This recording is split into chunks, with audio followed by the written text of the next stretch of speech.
That one was for you, Dad. Where are we? We finally made it to South America. And we went through and did the miles and kilometers, and we are more than halfway through this trip. Hallelujah. Hallelujah. We got here by boat. We thought we were going to go by plane, and then we found somebody who would take us with a sailboat.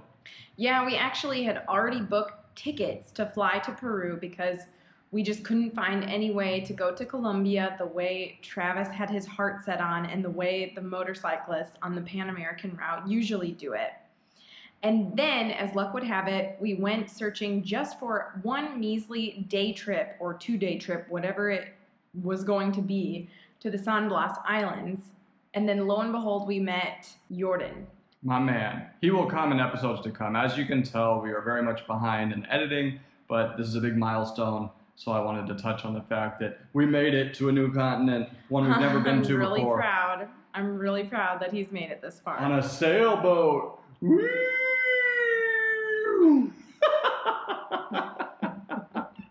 Yeah, on a sailboat. Anyways, I know. So, touching back on our journey, our whole trajectory from last time, we were last in Guanajuato. And when we left, I said goodbye to all the staff. They were incredibly kind. And they even showed me one last parting gift was their, this crazy salamander. I forgot the name in the native language, but it basically meant the monster of the lake. That was cool, and we left. And we realized we had a lot of strange connections to Guanajuato. I actually have a friend, and her grandparents are from Guanajuato and lived and worked in the mines, and she sent me these beautiful photos of when her grandparents lived in the city. And our current tenant, shout out to Ernesto, for taking care of the casa. And not throwing parties there while we're gone. Big mansion, big limits, big standards, big I live lavish. I can't f with love, cause shit happens. So, back to our route. We left Guanajuato, and then we went to the cradle of Mexican independence and liberty. That would be Dolores Hidalgo. We went all the way over there, checked some things out, and yeah, let's go to the map. So, Guanajuato to Dolores Hidalgo, to San Miguel de Allende, to San Juan del Rio, and then we went to Tolantongo, over to Pachuca, finally ending in Teotihuacan to see the pyramids. And Sam will get to enlighten all of you on that at the end of the episode. Oh, and we didn't forget to get good and sick on the whole ride there. Yeah, we had to take a couple days off because our stomachs just couldn't keep it together in Mexico. And I know I had a Sam series video, which we'll link above, on how to save your stomach, but at that point, my stomach just totally fell apart on me. And as for me, I had some kind of crazy stuff going on in my face, and then I ate some, yeah, all the drainage. And I felt generally just kind of like crud, but apart from that, I also ate something that I shouldn't have. It was definitely not in Mexico, it was on me. I developed a crazy allergy to eating one fish in particular, tilapia, and I assumed that was just a cognate and it'd probably just be pronounced, you know, tilapia in Spanish, but no, it's actually called mojarra. Mojarra. And it freaking ate my lunch. I ate it and then it ate my lunch. My stomach felt like somebody was giving it like an Indian rug burn for about 8 hours, so that was nice and pleasant. So anyway, apart from that, we made it to Teotihuacan. And that's where we heard the infamous Yellow Submarine song. Yellow Submarine.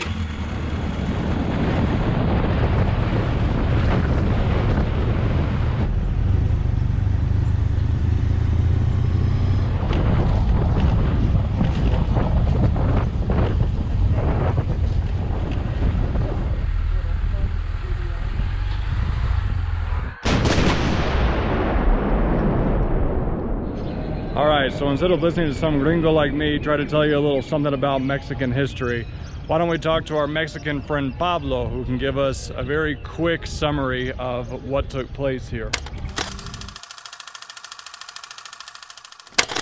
La independencia de México. La independencia de México realmente está formada por el cura Hidalgo, por José Ortiz de Domínguez y Ignacio Allende. Ignacio Allende y todo este conglomerado se opusieron al régimen español porque ellos eran criollos y no tenían tantas expectativas políticas en Nueva España. Por lo tanto, ellos se decidieron levantar en armas, la conspiración fue descubierta y una vez de que fue descubierta, ellos decidieron hacerlo un día antes. Realmente tendría que haber sido el 16, pero fue el 15 por la cuestión de que fueron descubiertos, la conspiración. Posteriormente trabajaron mucho para llegar hasta acá a Guanajuato, en donde la toma de la Alhóndiga tardó mucho tiempo, hubo muchos muertos. Sin embargo, todo esto forma parte del desarrollo que tiene que ver con la historia de México en una forma muy sucinta, muy breve. Alright, sorry Pablo, but I really love the sound of my own voice, so I've got to talk too. And I'll try not to talk too fast here, because there are some really cool details I get excited about. As Pablo mentioned about concrete dates, Mexican Independence Day is celebrated on September 16th, and El Grito, as it is called, takes place the night before, just before midnight. El Grito refers to El Grito de Dolores, the cry that Father Miguel Hidalgo delivered to his parish in the small town of Dolores. It is useful to know you'll find the term grito is common in respects to independence uprisings against the Spanish crown in the Americas. Anytime a colony began to chafe under the royal yoke, a grito would ring out, and a revolution, or the quelling of a revolution by Spanish military might, was inevitable. In the case of Father Hidalgo, the latter was to be his doomed fate. His grito was a call to the Mexican people to rise up against the Spaniards after dealing with 3 centuries of Spanish rule in Mexico, at the time known as New Spain. It is unclear what Hidalgo actually said, since there are different accounts. The one which became part of the official record of accusation against Hidalgo was, "Long live religion, long live our most holy mother of Guadalupe, long live Fernando VII, long live America, and down with bad government." The peasant revolt swelled in number and overwhelmed the Spanish soldiers across central Mexico. However, as mentioned before, it was ultimately unsuccessful. Father Hidalgo was among the 4 leaders of the insurgency to face a firing line and later have his head cut off and be salted for preservation in a cage hanging from the 4 corners of the grain exchange in Guanajuato. It was a grim reminder to possible sympathetic people to the cause. The match had been lit, though. The fight for Mexican independence burned bright and hot till it was later won in 1821, which finally called for the lowering of the heads of the fathers of the revolution to a proper resting place. But wait! Why did the Mexican insurgents wear the Virgin Mary on their hats, you may ask? Well, good thing Sam and I dropped by the humble little town of Atotonilco, where you can find what is known as the Sistine Chapel of the Americas. But first, Sam wants to tell you what she ate there. Parece muy rico. Esta es pollo con papas y picoso, salsa picoso, y tortilla de azul.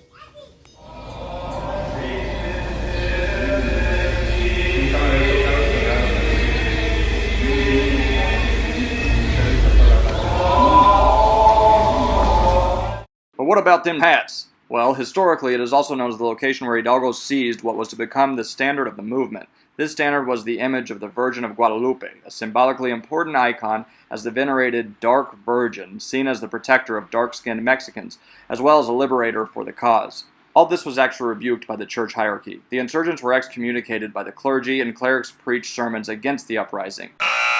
These were religiously infused times, clearly. Just enough to leave the common Catholic campesino wondering whether it was odd or it was God. Hola amigos, estoy hecho polvo. I've spent the last 24 hours feeling kind of under the weather. My nose won't stop running, so here I decided to do this whole method. Got some nasal tampons, making me talk funny. Anyways, we're back on the road, trying to get over to the Caribbean side of Mexico.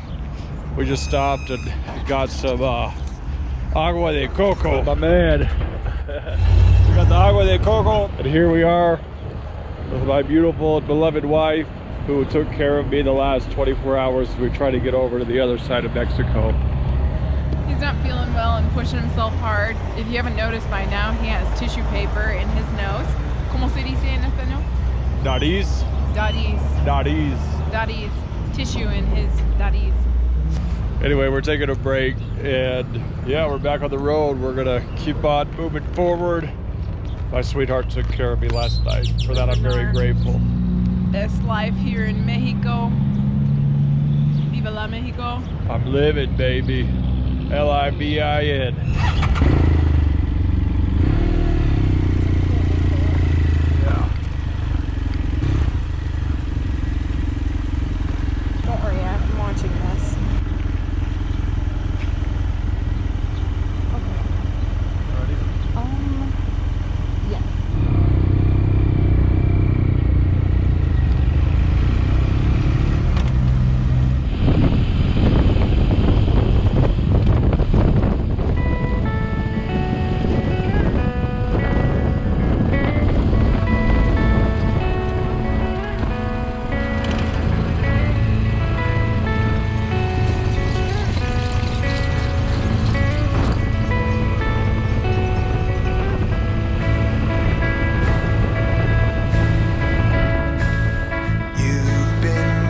yourself falling down. You find round every corner there's something else that keeps you on the ground.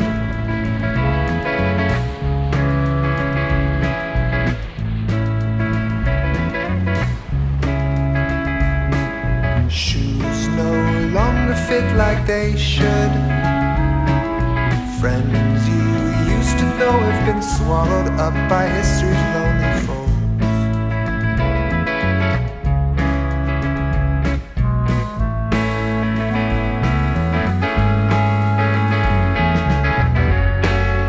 So it's time for you to sit in the black water,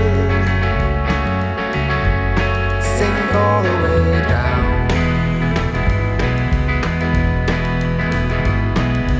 Recognize the darkness and the light and the spinning of the world. Feeling a little bit better today. No more tampons up my nostrils.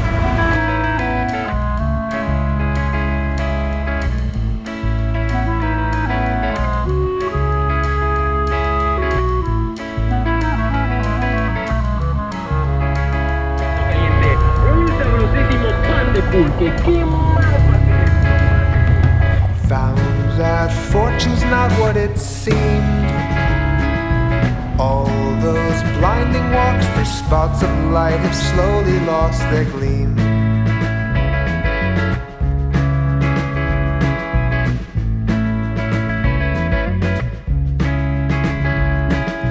Figures visit you in the night, faces all reflecting the empty man you've always been inside.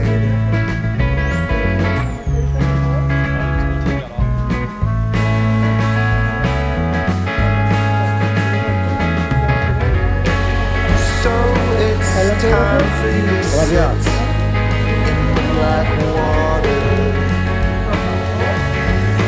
sink all the way down. We've been deloused. Recognize the beauty and the light and the spinning of the world.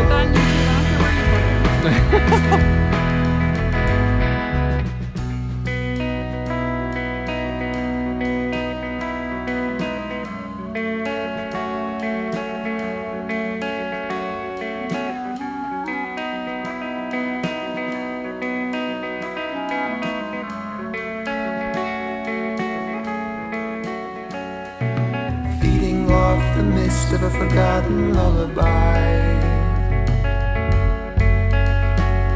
that never really put you out, but kept you warm inside a world of sandpaper blankets.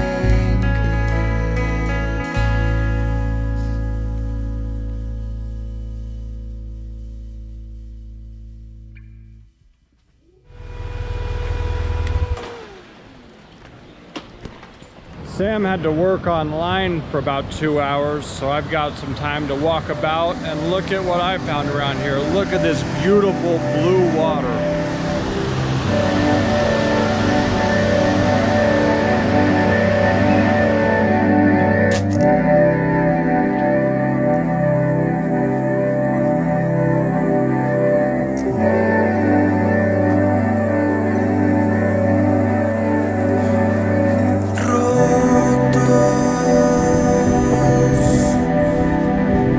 En mil pedazos.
de Tolontongo. It's nothing like Japan. This will never compare to Japanese hot springs for me, but it's gorgeous, and it's on the side of a mountain. Still, it wasn't Japan, so we left. I started to trip on the way up the mountain thinking we may not have enough gas. Instead, the speed bumps battering the hell out of my skid plate finally caught up to us. Trouble. I just want a Starbucks.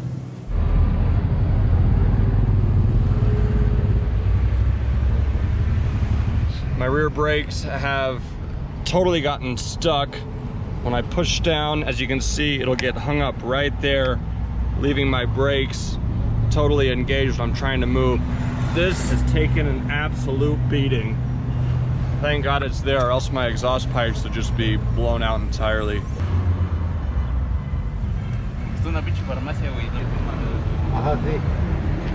All right, this bro right here, Don Chon. Chon, yeah. Es la hostia, tío. Nos ha ayudado bastante. Ya vamos bien, podemos seguir con el viaje tocho. We just made it to a Starbucks, finally. This showed up out of nowhere. Just got our Starbucks. Don't mind the military hanging out behind us. Next thing you know, we look over and there's this, man, there's a bullet hole. Let me show you what it looks like. Look at that. Big old bullet hole, man. I tell you what, things like that around these parts, don't be shooting in this window while I'm having me my supper.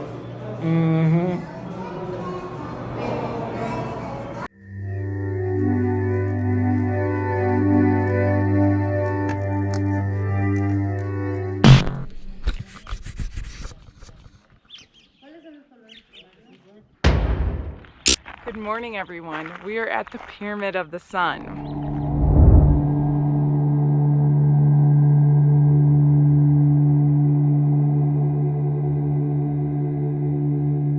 There is no one around us.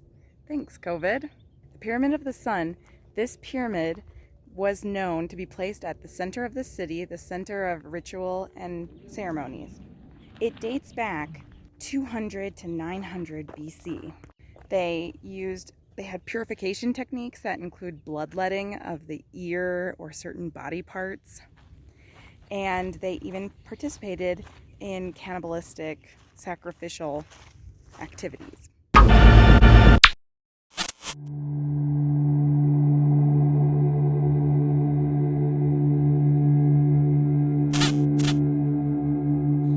Here we are at the Pyramid of the Moon. In my opinion, this is more spectacular than the Pyramid of the Sun. Even though the Pyramid of the Sun, underneath, they have found a cave that is supposed to have multiple representations, one possibly being representing in the womb. The moon here, of course, is to represent the feminine energy.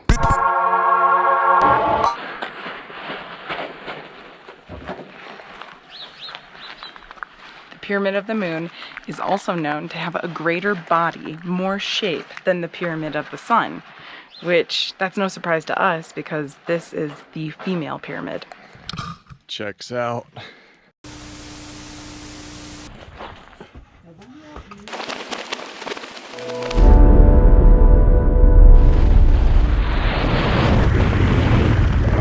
Backing up a bit, it is worth mentioning some of the unattractive realities of the journey. We came rolling into Teotihuacan on a Sunday afternoon. We met two bros riding Italica motorcycles on a day trip from Mexico City. We followed them from Puerta Dos, circumventing all the tourist trap type of characters about on our way to the south entrance. They were closing the entrance we'd met at since they were hitting capacity, and we hoped the bikes would get us there in time before they closed the other entrances. That didn't happen, so we just hung out at a restaurant. They seemed to enjoy our company as we noticed they made mention of us being their first international friends, as though we weren't from the exact same landmass, due just a little bit north. But hey, it's still international. Anyways, they suggested we see a subterranean restaurant nearby, and we parted company. In the meantime, I decided to check out the Pyramid of the Sun via drone from the hostel we stayed at around the corner. We made it to the restaurant the following day after making it finally on Monday morning. It was an inconspicuous place to the east of the Pyramid of the Sun.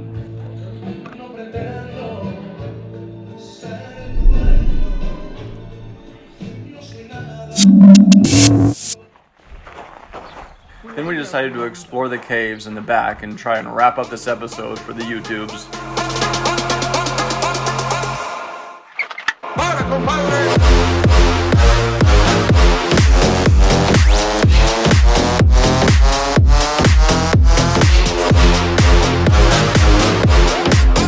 Pero más luz.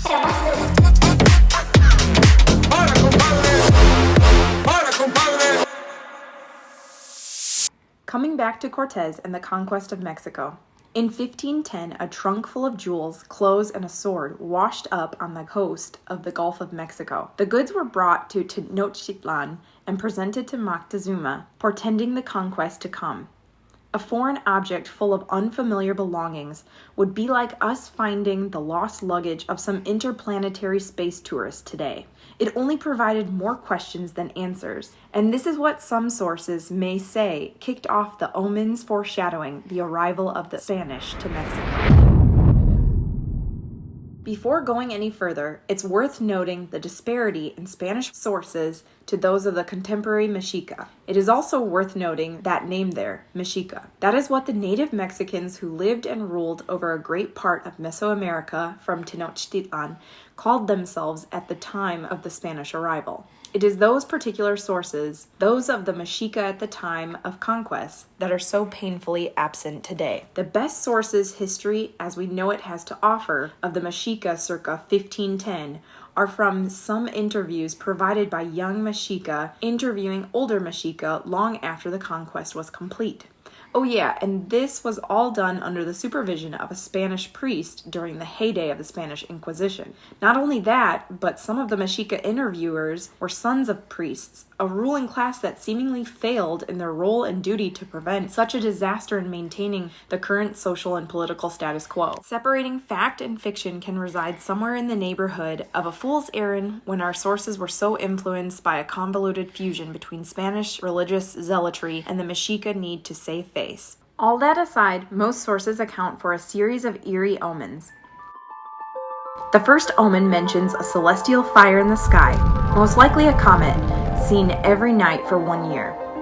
Another of the temple of Huitzilopochtli catching fire on top of the pyramid, causing the Mexica to try to extinguish it in vain before the entire thing burned to the ground. Another temple burned to the ground after being struck by lightning when there wasn't a drop of rain nor a clap of thunder out. Then there was the particular account of the water of the lake beginning to foam on a still night, later growing in size to flood and destroy nearby houses. Then they began to hear the nightly wailing of an unidentified woman walking the streets of Tenochtitlan, warning, "Oh, my beloved sons, we are all going to die." Then following it up with, "Oh, my dear children, where should I hide you?" Then the omens start to get all Salvador Dali on us. At some point, a fisherman is said to have found some crane-like bird with a mirror on its head. Upon it being presented to Moctezuma, it is said that in the mirror he'd seen all the heavens and the stars and men riding on what appeared to be deer approaching for war. Moctezuma asked his advisors for interpretation, but by the time he turned his back to the bird, it had vanished. Then, evidently, some two-headed people were brought to Moctezuma. He put them in a zoo, naturally, then they all disappeared as well. Some elderly people approached their ruler Moctezuma and related to him the nightmares that troubled their sleep. They spoke of the inevitable collapse of Tenochtitlan. Moctezuma didn't have others disturb him over their nightmares, considering his decision to shoot the messengers by way of starvation in prison. However, he did send out some of his subordinates to round up others who were known as shamans and medicine men in the city. Inquiring about the omens, he was none too pleased with their response, so he sent them off to the same fate as the others imprisoned. He stayed on them, though. His men were ordered to interrogate these shamans and medicine men in prison. They did have some interesting things to say, but what happened next was even more compelling. The head steward returned to Moctezuma to report the men had vanished into thin air overnight. According to the sources, in his own words, as the steward's life rested in the balance, he said, "I have special guards at the prison, special guards who have served me many years, but none of them heard them escape. I myself believe that they flew away, for they know how to make themselves invisible, which they do every night and can fly to the ends of the earth. This is what they must have done." Moctezuma spared his life, but ordered his men to tear down their houses, kill their wives and children, and dig into the places where their houses had been until you reach water. All of their possessions were to be destroyed, and if any one of them were seen in a temple, then he is to be stoned and his body thrown to the wild beasts. Moctezuma was described as being a bit uneasy and fearful around this time. Further exasperated by the fact this same damning message one of the shamans later provided had also been delivered by his political ally, the king of Texcoco. So what was it exactly they said? Well, once they were imprisoned for not coughing up the intel when summoned to interpret the omens, Moctezuma certainly got his answer, and it went something like this. Let Moctezuma know what is to become of him.